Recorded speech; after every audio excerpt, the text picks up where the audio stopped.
নতুন বছরের শুরুতেই খুলে গেছে আবার আমাদের ঐশিকার জলবাগান। নতুন বছরে নতুন ভাবে খুলে গেল ঐশিকার জলবাগান। এই সময় আপনারা পেয়ে যাবেন হচ্ছে এই যে দেখতেই পাচ্ছেন ওয়াটার লিলির প্রচুর ভ্যারাইটি পেয়ে যাবেন, নানান ভ্যারাইটির ওয়াটার লিলি। আর এছাড়াও পাবেন হচ্ছে পদ্মের মাটি তৈরির যে সরঞ্জাম, মাটি, সার, ভার্মি কম্পোস্ট থেকে শুরু করে ম্যাজিক ফুড সমস্ত কিছুই পেয়ে যাবেন ঐশিকার জলবাগানে।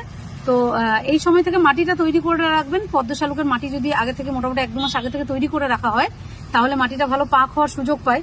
তো আমাদের ঐশিকার জলবাগান খোলা থাকছে সকাল 10টা থেকে দুপুর 2টো পর্যন্ত এবং বিকেল 5টা থেকে 7টা পর্যন্ত। মঙ্গলবার কিন্তু ঐশিকার জলবাগান বন্ধ থাকবে।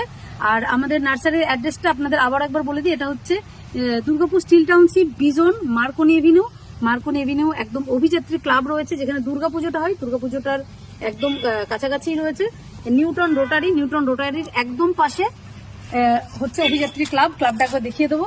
এই যে হলুদ রঙের অভিযাত্রী ক্লাব, এই ক্লাবের মধ্যেই রয়েছে আমাদের ঐশিকার জলবাগানের নার্সারি। তো আপনারা যারা মাটি তৈরি করতে যাচ্ছেন পদ্মের সমস্ত সরঞ্জাম পেয়ে যাবেন ঐশিকার জলবাগান এবং পেয়ে যাবেন নানান ধরনের শালুকের ভান্ডার সহ বেশ কিছু দেশ বিদেশের জলজ গাছ। এখানে দেখতে পাচ্ছেন নতুন গামলা চলে এসেছে, এই যে বড় 90 লিটারের গামলা রয়েছে, এগুলোও পেয়ে যাবেন। এছাড়া একদম ছোট 80 টাকার গামলা থেকে শুরু করে একদম বড় গামলা পর্যন্ত সরঞ্জামই পেয়ে যাবেন।